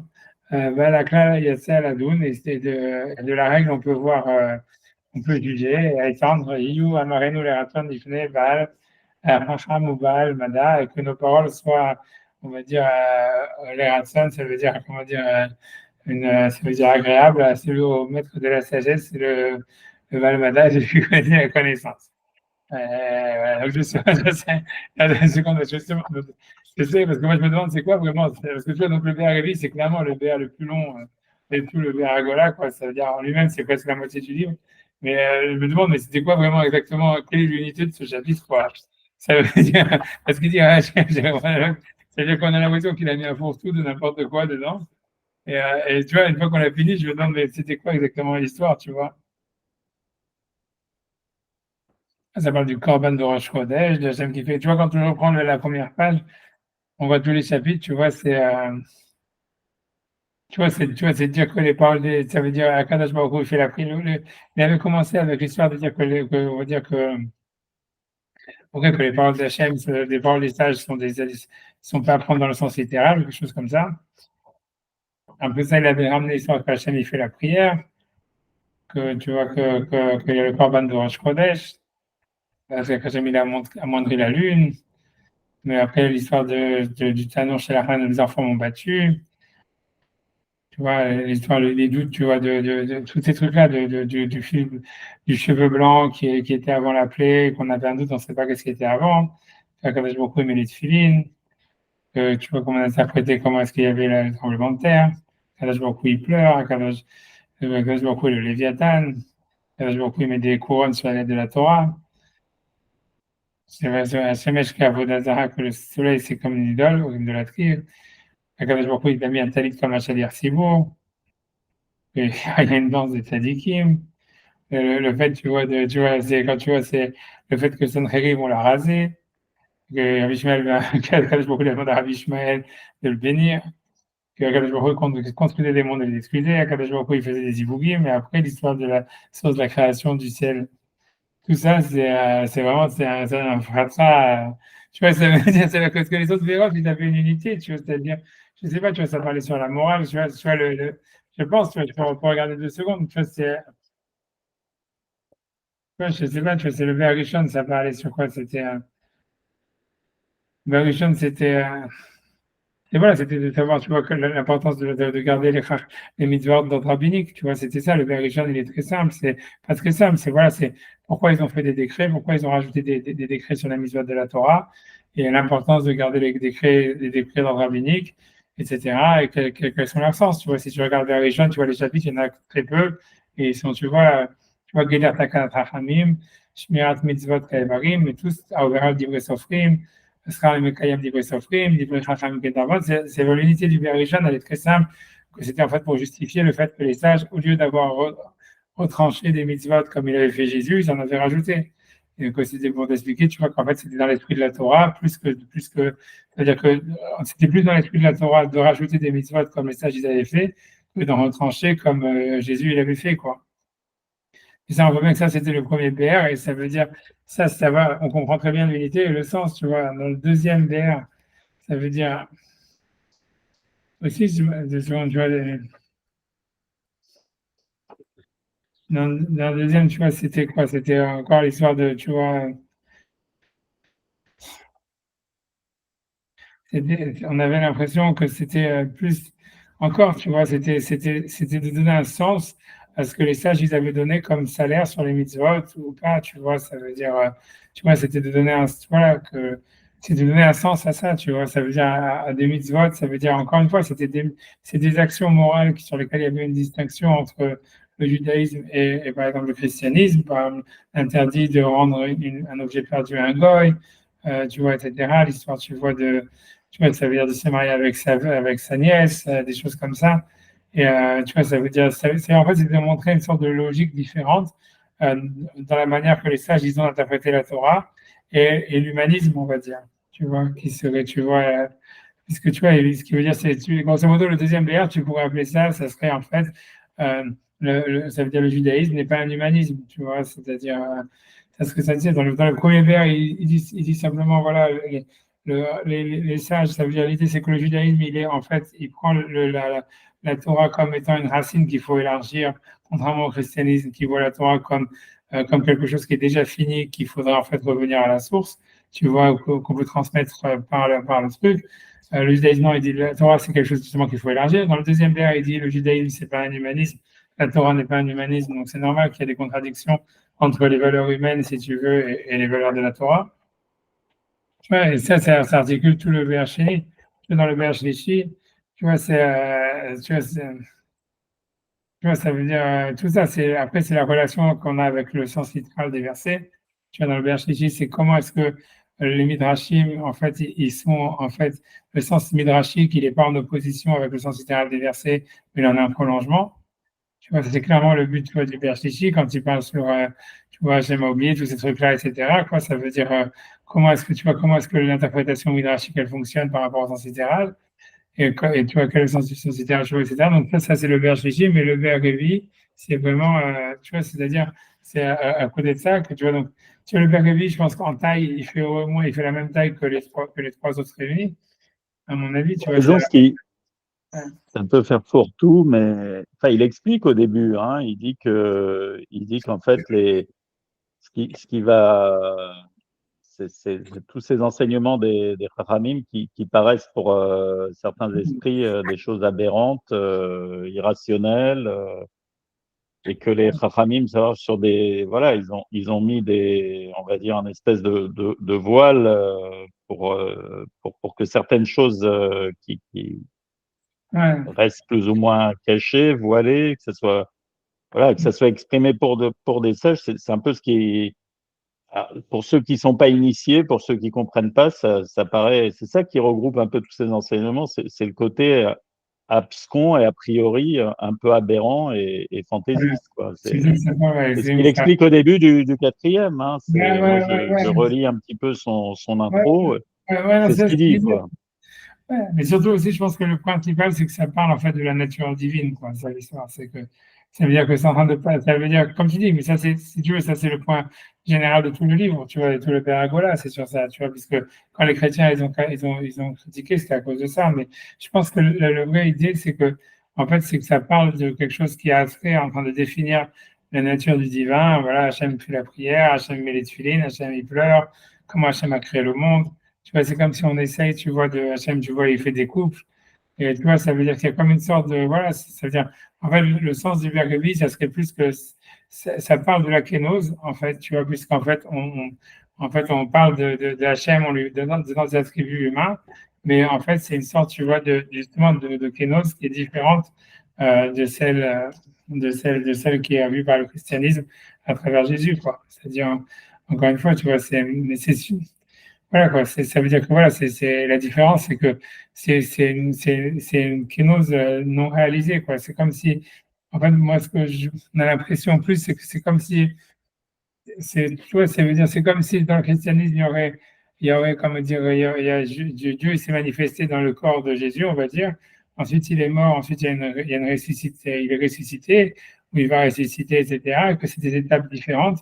Alors qu'en fait, on a l'impression que dans le judaïsme, c'est tout en un seul bloc et que en fait, ça veut dire l'homme, il est pas loin. Ça veut dire il y a une relation intrinsèque avec entre Hachem et entre l'homme et Dieu. Et qu'en fait, si tu veux, comme si tu vois, l'homme, il est Betselem Elohim. En même temps, il est mort. Ça veut dire, en même temps, il est ressuscité. En même temps, c'est tout. Ça veut dire que voilà, c'est quelque chose de, voilà, je sais pas, de plus, on va dire, je sais pas, dialectique, quoi. Alors, j'aurais dit un truc pareil, tu vois. Mais peut-être c'est ça le sens de toute cette période, c'était sur ça. Mais bon, je sais pas, c'est manienne, quoi. C'est-à-dire tout ça, parce qu'en réalité, si tu veux, dans l'histoire, tu vois, je sais pas, tu vois, c'est compliqué. Parce qu'en réalité, tu vois, Lévinas, c'est tout cela, et comment il s'appelle, tu vois, Shouchani, eux, ils ont interprété tous ces vers, tous ces passages-là tu vois, du Maral, qu'Hachem, il fait la prière, enfin, que la Gemara, elle parle, tu vois, qu'Hachem, il fait la prière, Hachem, il met les tefilines, tous ces trucs-là, ça veut dire, en fait, toi, en fait, c'est-à-dire, c'est toi qui fais intervenir le divin à travers tes actions, tu vois. C'est-à-dire, c'est quand toi, tu fais la prière, c'est comme si Hachem, il fait la prière, et donc, en fait, tu vois, c'est comme si tu veux, Hachem, il intervient à travers toi, ou quand tu vas mettre des filines, etc., etc., ou tu vois, un truc comme ça, tu vois, ça voudrait dire, grosso modo, c'est toi qui fais intervenir le divin dans le monde à travers tes actions, parce que tu fais des actions, tu vois, qui sont en connexion avec le divin. On a l'impression que lui veut plutôt dire, en fait, il y a, si tu veux, il y a un miroir, c'est-à-dire, l'homme, il fait quelque chose, Hachem, en retour, il va faire quelque chose d'autre, qui est plus invisible, plus moins clair, etc. Ça, peut-être c'est ça, j'en sais rien, ça serait ça le. Ouais, je sais pas. Ça, si vous voulez, on avance, hein, on peut commencer vers Hamishi. Ça aussi, vous avez des idées. Hein. Moi, j'ai un petit peu tout le monde est complètement KO. Moi, je suis aussi KO. J'ai déjà accueilli aussi des KO. Je sais pas pourquoi, tu vois, il y a un War Elohim, je sais pas, qui est le War, il a fait à la Marchanée, il y a un Tardemat Elohim, un coup de, coup de barre. Tu vois, mais ouais. Ah, mais c'est pas grave, je sais pas, tu vois, donc on avance, on avance. Sauf si vous avez des questions, des choses à dire. Donc là, tout le monde est, tout le monde est muet. Bon, On ok, est un peu alors. en fin de semaine. Comment? On est un peu en fin de semaine quand même là. Ouais, non, c'est ça, c'est bizarre. Hein, je sais pas comment ça se fait, parce que normalement, on n'est pas comme ça. Enfin, moi, Non, c'est non, peut-être moi ouais, je suis réveillé, mais c'est- là, c'est le manque peut-être d'alcool. les emplois, je sais pas. Hein. Je sais pas. Non, c'est jamais. Bon, la vie, on avance, on avance, on en profite pour avancer. Hein, quand on n'a pas de questions, on va en profiter. Parce que moi, je vais prendre le séparia, j'ai pas, je vais prendre le séparia, le vergola.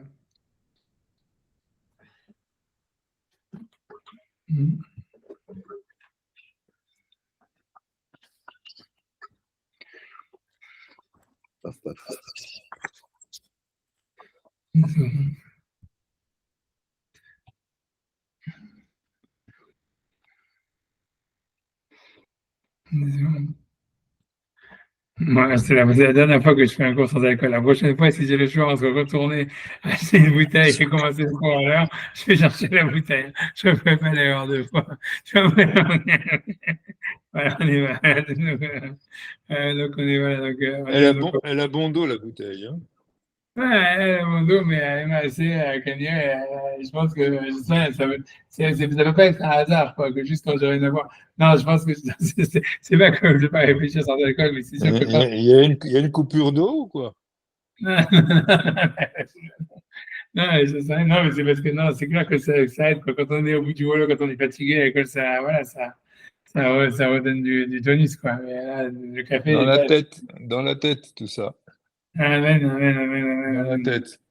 Ok, disons que vous avez raison. De toute façon, alors, donc on y va. Ok, donc on avance, on avance. Ah oui, allez, fouette cocher. Ok, on y va. Donc, Aber Hamishi. Donc, on y va. Donc, Aber Hamishi, le cinquième VR, Maïm Amukim, c'est des eaux profondes. Le Mitsulotav, Avne Yakar Hakukim. Donc, dans ces profondeurs, il y a des pierres précieuses qui sont Hakukim, qui seraient gravées.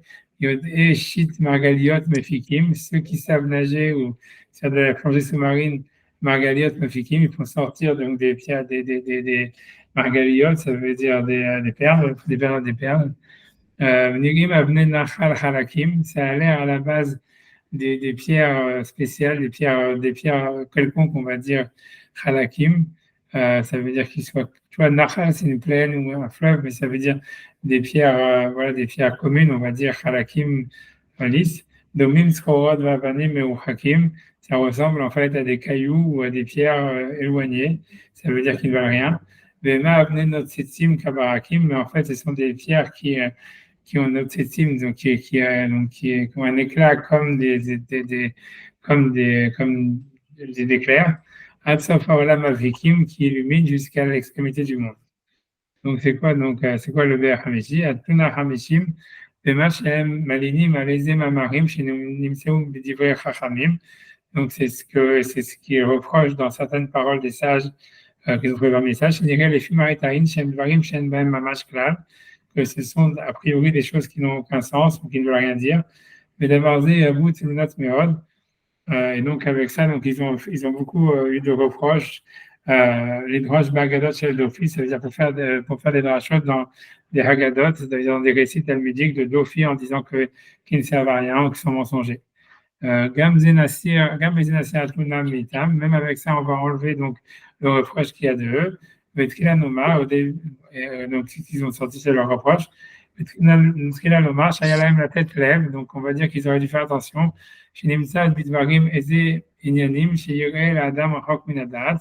On peut trouver donc parmi les paroles des sages des choses qui ont l'air éloignées de l'intelligence.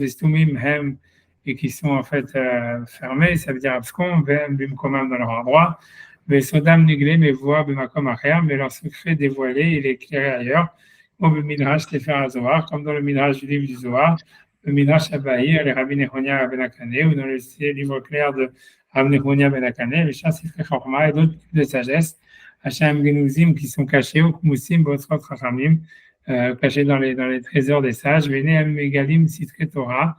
Et en fait, ces livres-là, ils dévoilent les secrets de la Torah chez Ramzu Chachamim, auxquels les sages ont fait allusion dans le Talmud. Donc voilà, Aki Ahava ou Esther Amumim Aniglim. Donc, mais puisque l'amour, c'est le fait de cacher les défauts qui pourraient être, on va dire, dévoilés. Le faire Zasina et le contraire, c'est de la haine. Mais avec Aïn, Bité à Sekhel. Donc, ça fait en tous les cas, ça veut dire ça trompe l'œil et ça fait tromper l'esprit. Donc donc c'est dire que c'est par la haine en fait que donc c'est ceux qui attaquent le Talmud, ils trouvent ces reproches sur le Talmud parce que ils auraient pu chercher dans d'autres livres et ils auraient trouvé les passages manquants qu'il y a dans le Talmud pour expliquer les passages dans le Talmud, mais c'est parce qu'ils ont la haine, donc en fait ils regardent d'une manière tordue, etc.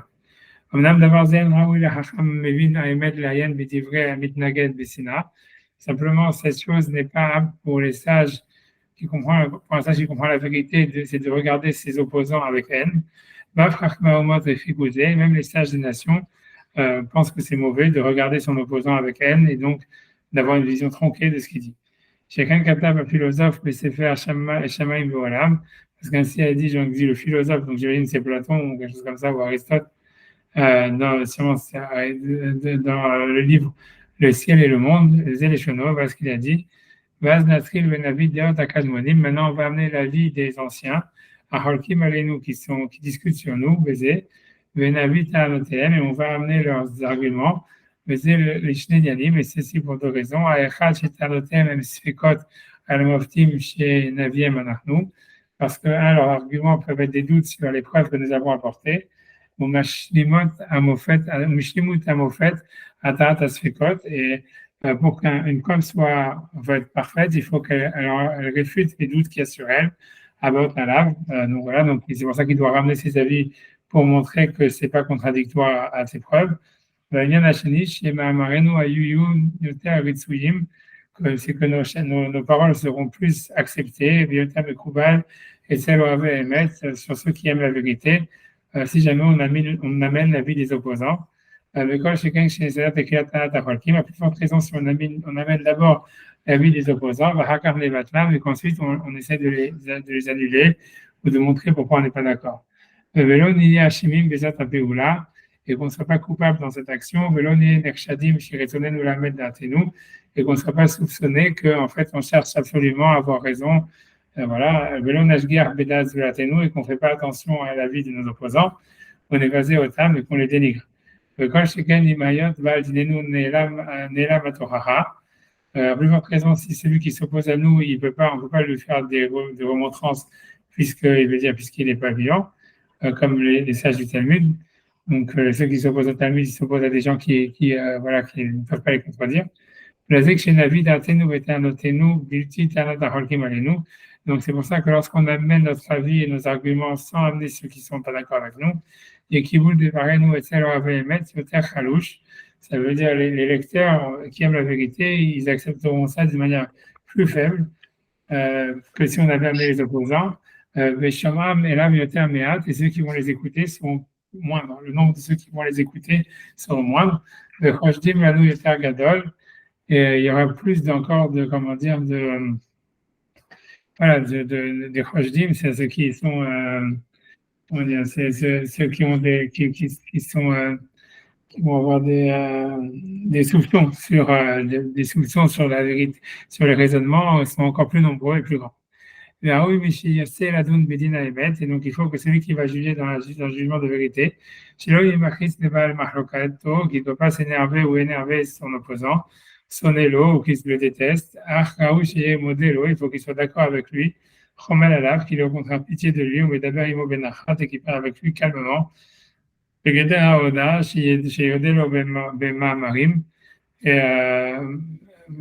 ça veut dire, et la définition, j'imagine, de ce que l'autre va être d'accord dans ce qu'il dit. Ma bien même, ça va enlever de lui les choses qu'il se donne d'accord à lui-même.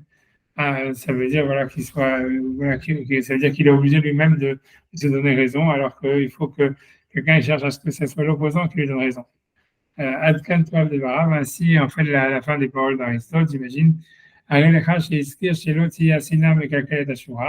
Donc il a mentionné clairement que la haine ne devait pas en fait changer, ça veut dire abîmer la ligne, ça veut dire enlever l'objectivité. Les shpot al-divrei rivo enakina, de juger son opposant avec l'œil de la jalousie, qui ben achemla, mais avec au contraire l'œil de la bonté. Il ne doit pas chercher à repousser ses paroles avec une main forte. Il faut qu'il se conduise avec l'autre comme s'il serait conduit avec lui-même. Moi, chez Messem Devarab, lorsque tu vois comment il finit ses paroles, chez Yodé Marim, ça veut dire qu'il soit, ça veut dire qu'il laisse, ça veut dire qu'il accepte de l'autre, ça veut dire qu'il donne, ça veut dire qu'il a une acceptance des paroles de l'autre. Ma vie à Bahem, chez Yodé Lasmo, que j'imagine que ça soit plus que ce qu'il s'accepte de lui-même ou quelque chose comme ça.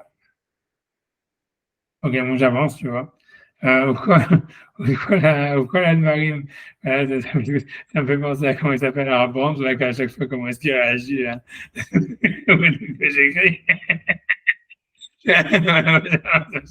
C'était juste pour vous réveiller, mais je pense que c'est même pas suffisant. Sans whisky, ça marche pas. Au col Admarim, au Khazal, dans toutes ces paroles, ils ont dit nos sages. Biota Shemut Takama de Hérouvine, avec une plus grande perfection dans les chapitres dans le premier chapitre de Hérouvine. Et Pnema Zakou Betilel Ligvo al Hakemotan. Pourquoi Betilel, ils ont mérité que la lacha soit comme eux.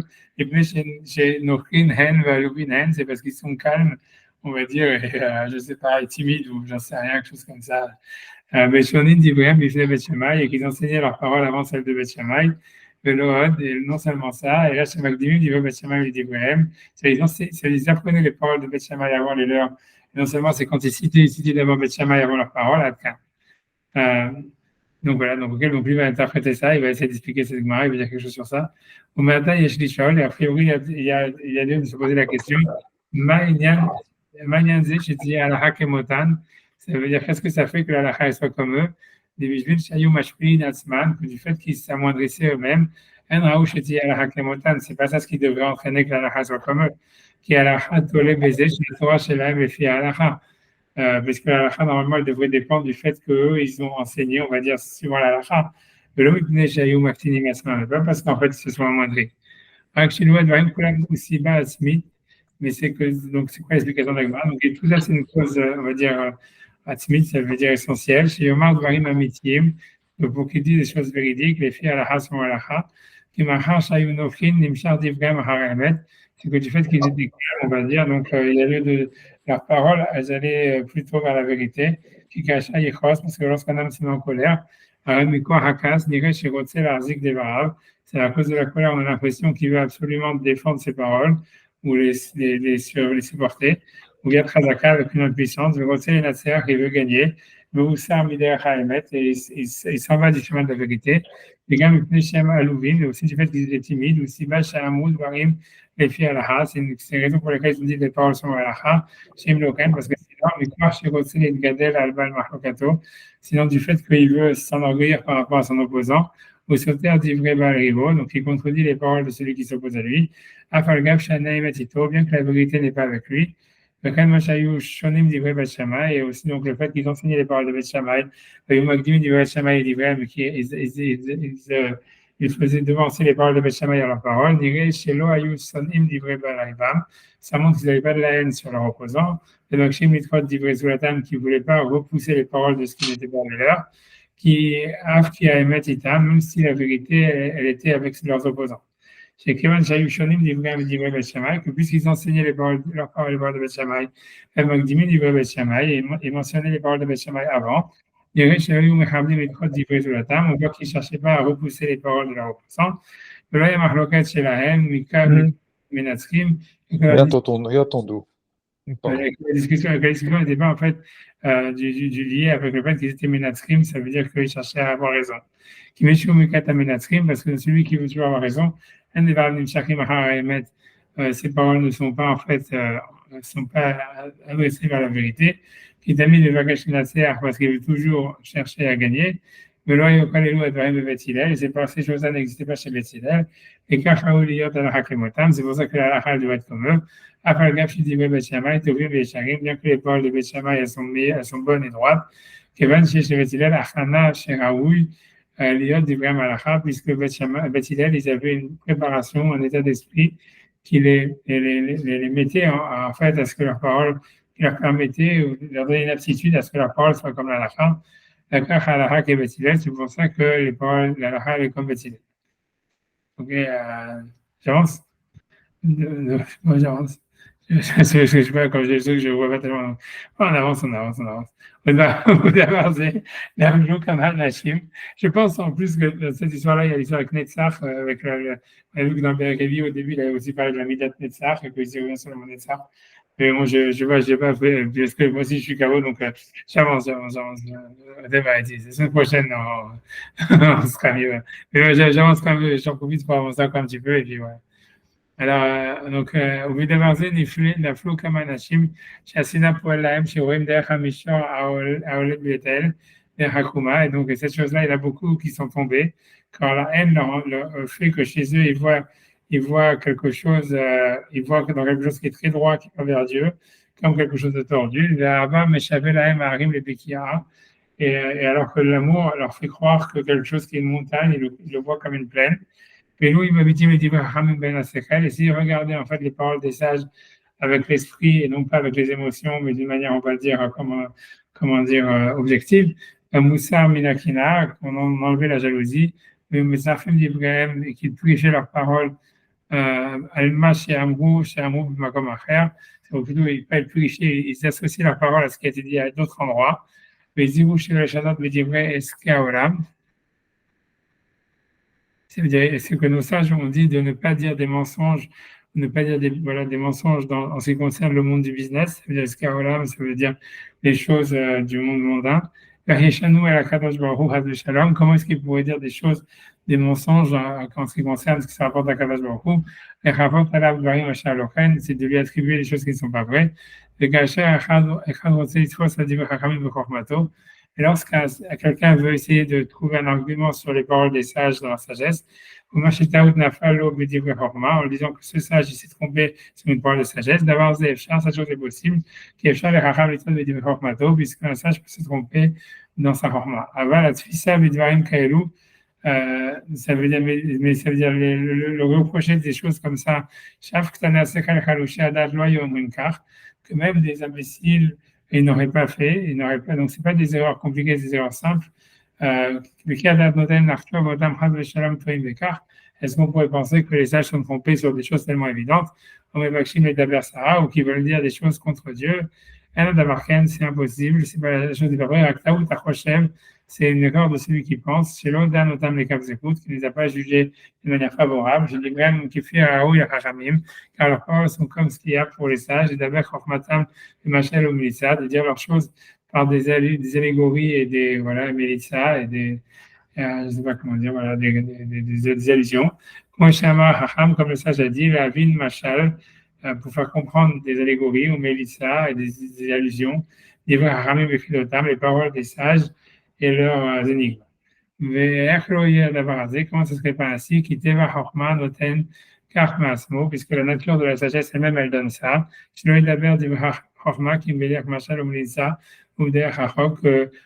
vous dit les paroles de sagesse que dans un langage, on va dire, de parabole et des allusions et d'une manière lointaine. Chez quoi le chachma est plus limite, puisque toute sagesse est intérieure, elle n'est pas dévoilée. Mais d'abord, Zeraouliot, et la chose, elle doit être comme ça. Chez l'eau, les choum d'abord, mais chez l'eau, la soum d'Ivre Chorma, Midras, l'école Nivar, Midat Adam, de ne pas mettre les paroles de la sagesse ouvertes. Ça veut dire que tout le monde puisse les piétiner à tout celui même à des gens qui n'ont pas l'intelligence humaine, qu'ils aient fait à Chorma, parce que c'est l'opposé de la sagesse. Chez quoi le Chorma l'istérette, car toute sagesse est cachée. Et donc, chacun, il doit regarder la chose telle qu'elle est. C'est-à-dire que puisque la sagesse est quelque chose de caché, il faut aussi qu'elle soit cachée. Cette chose-là, tu la trouves dans toutes les paroles des prophètes. Que puisque leurs paroles étaient des prophéties de la parole d'Hachem, ils ne sont pas les paroles des hommes. Leur prophétie, elle était donc cachée ou obscure, difficile à comprendre. Et ne pas parler leurs choses d'une manière simple. Puisque les choses, elles doivent être exprimées selon ce qu'elles sont. Machéou, Basmo, Adabar Basmo, c'est l'essence même de la chose.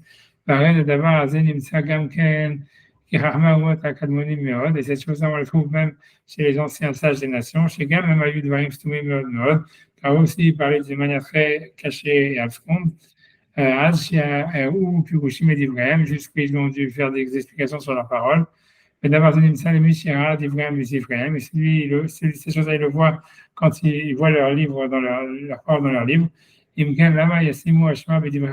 pourquoi est-ce qu'ils vont culpabiliser les sages du Talmud? Et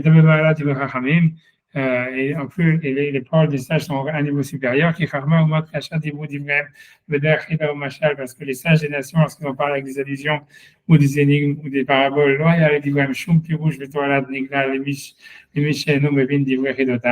donc celui qui ne connaissait pas les clés de leur explication, ça veut dire de leur parabole, il n'avait aucun intérêt à les lire.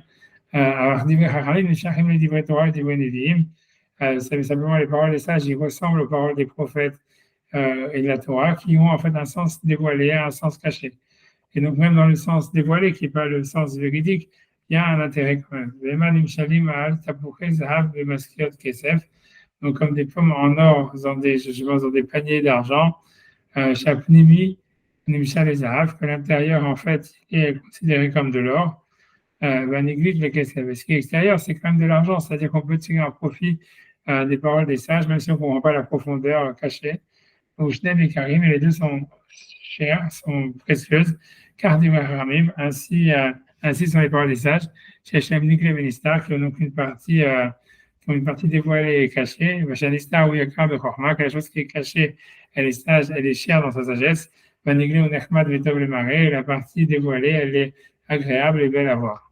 Ok, je sais pas si on peut s'arrêter là si vous voulez, si vous voulez avancer, moi je sais pas si vous voulez. On peut s'arrêter là, je pense qu'on s'arrête là. C'est lui pour aujourd'hui. Je sais pas quand vous voulez, je sais pas quand vous voulez. Voilà.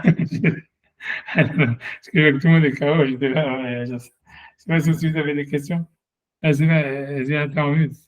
Non, enfin bon, là, je Il sais faut pas généraliser. Il faut pas généraliser. Tout le monde est KO. Ouais. Enfin, moi, je suis KO. Je sais pas si on arrête. J'ai aucune idée. Je peux continuer à lire comme ça pendant encore 2 heures, hein, si vous voulez. Non, c'est KO. On arrête. Non, je suis pas KO, mais c'est ça, je Ouais, sais c'est pas. d'accord. Avant tout ce qu'il dit, enfin, c'est sûr, comme je l'ai déjà dit la dernière fois, ça, il a déjà dit dans toutes les introductions de tous les BROT que voilà, les paroles, elles devaient être cachées parce que la sagesse est cachée.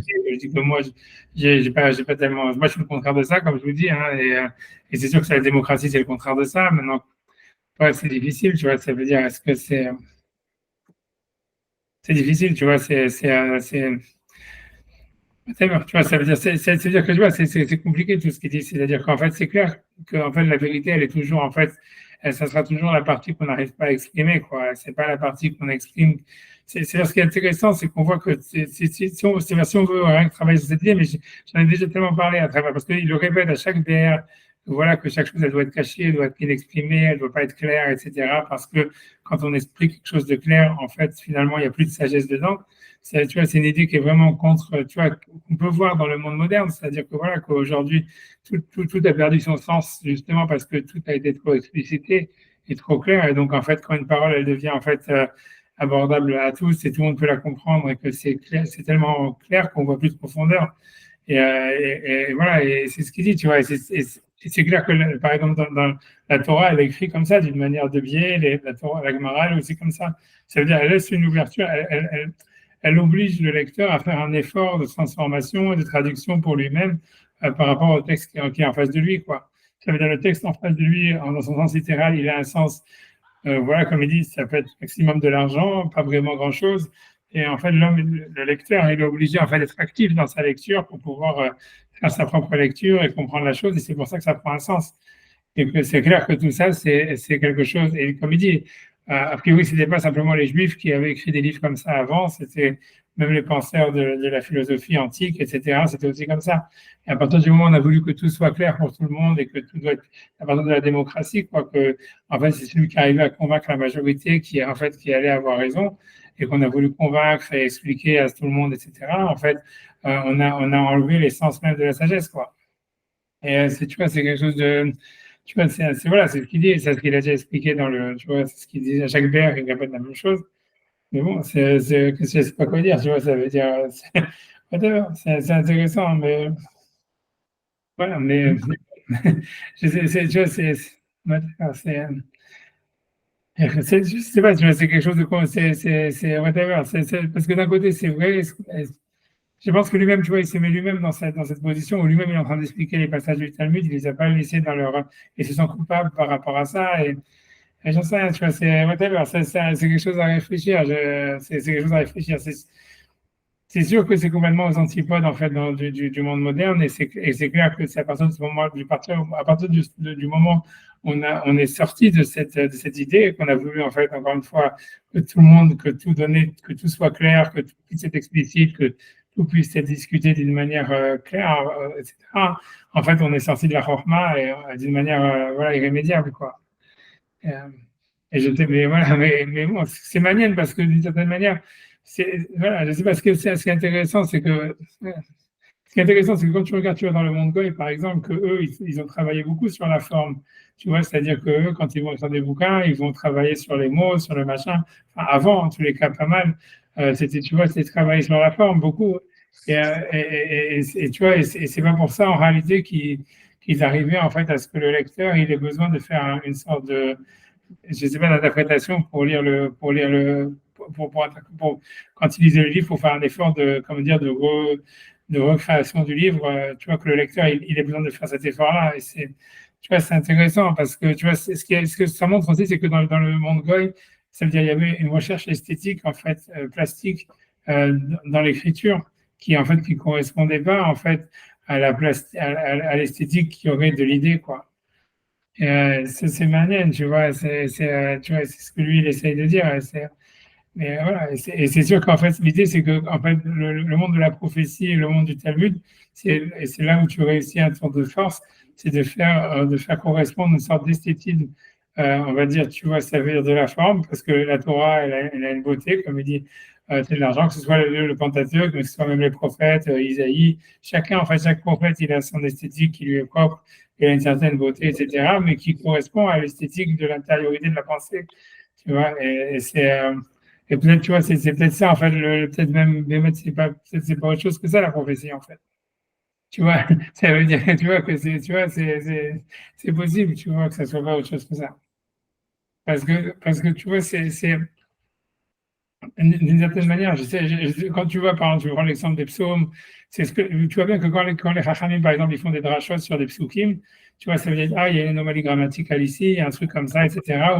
Et en fait, si tu vois, c'est de cette anomalie, en fait, qu'en fait, en même temps, il y a un sens, on comprend bien qu'il y a un sens, comment dire, caché ou quelque chose, tu vois, de plus profond qu'on a justement voulu faire que, tu vois, c'est-à-dire que le lecteur, il fait sa propre lecture du verset, qu'il comprenne ce que ça veut dire parce qu'il fait un effort d'interprétation ou de réécriture dans sa tête, etc. Mais que, en fait, cet effort, il est guidé d'une manière étrange par une sorte, tu vois, de formalisme qui existe dans le texte, quoi, et qui est, tu vois, et c'est intéressant, tu vois, c'est-à-dire que c'est comme si dans la prophétie et même dans les Rachamim, etc., on arrivait en fait à faire correspondre en fait le fond et la forme d'une certaine manière, grâce à un côté très baroque, hein, mais ça veut dire, mais qui a cette correspondance, tu vois, c'est ça, c'est Manienne. Peut-être c'est que ça la prophétie.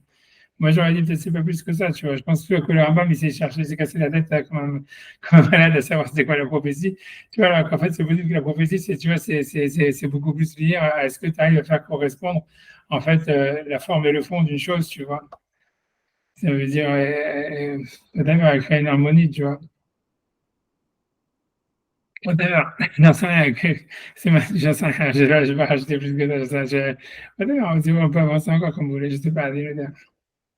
Je sais pas, mais sur ce qu'il a dit avant avec l'histoire de Beth Hillel, Beth Shammai, d'avoir, tu vois, ça veut dire, tu vois, c'est intéressant aussi. Ce qui est intéressant dans ces mots, c'est que quand il a parlé sur l'objectivité et les émotions, en fait, ça veut dire qu'ils vont rendre la pensée suspecte. C'est-à-dire que si quelqu'un il utilise ses émotions, il part de ses émotions pour juger ou pour parler, en fait, il rend sa pensée suspecte. Ce qui est intéressant, c'est qu'il n'a pas dit que c'était faux. Il dit ça que à cause de ses émotions, ce qu'il va dire c'est faux. Il va dire qu'à cause de ses émotions, en fait, ça veut dire sa logique sera faible, sa démonstration sera faible, sa force de conviction est affaiblie. Mais il ne dit pas que, comme quelqu'un il a la haine d'un texte et qu'il va vouloir toujours montrer le contraire, alors il va se tromper, tu vois.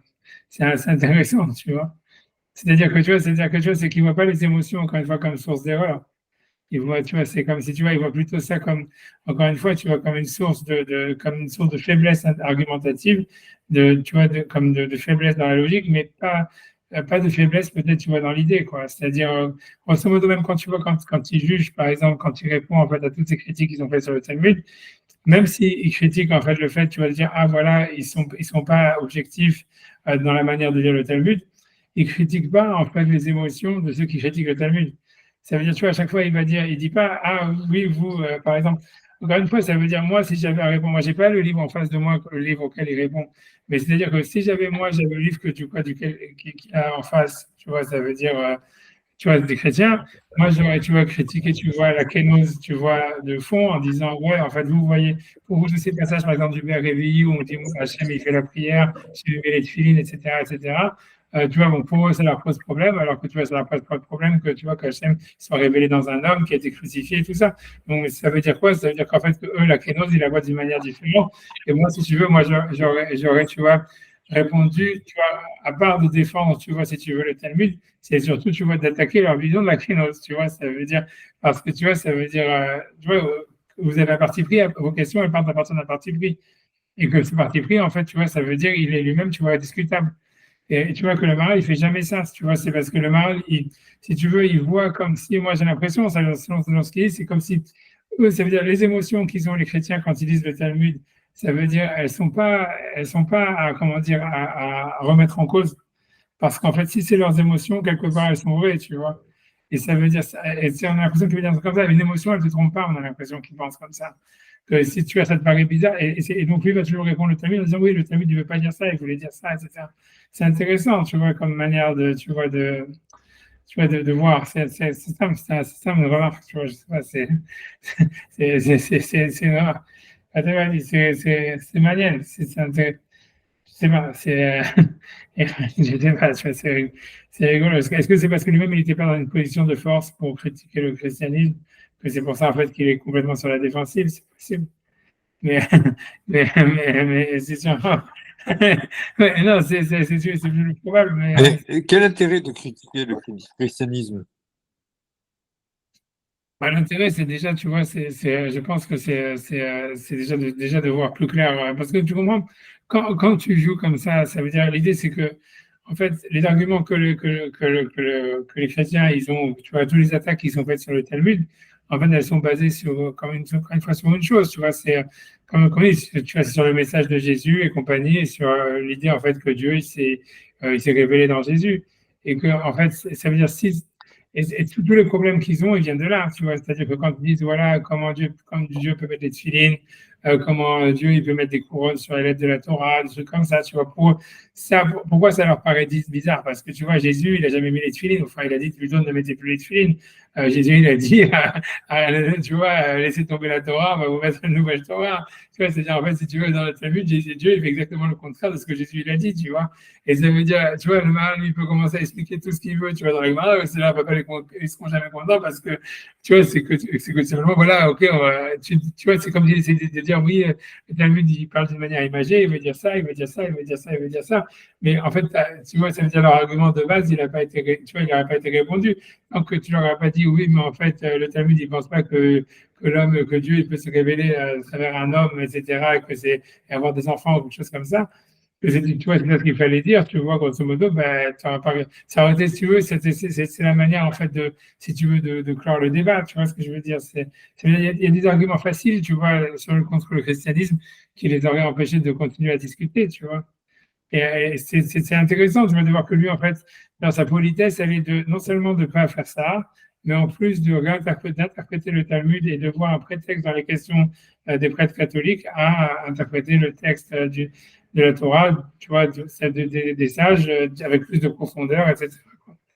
Pas de manière, je sais, j'ai rien d'autre à dire, c'est ça de manière. Pas de bêtises, c'est pas. J'ai pas beaucoup d'idées aujourd'hui, je sais pas exactement pourquoi. Je sais trop pourquoi. Voilà, mais si vous avez des questions, je sais pas si on peut s'arrêter là. On a bien avancé en tous les cas, que c'est ce que je vous dis. Je sais pas. Ouais, c'est ça. On arrête ici. De toute façon, si vous avez des questions. Dans 2 secondes, j'arrête l'enregistrement parce qu'il y a un projet pour mardi.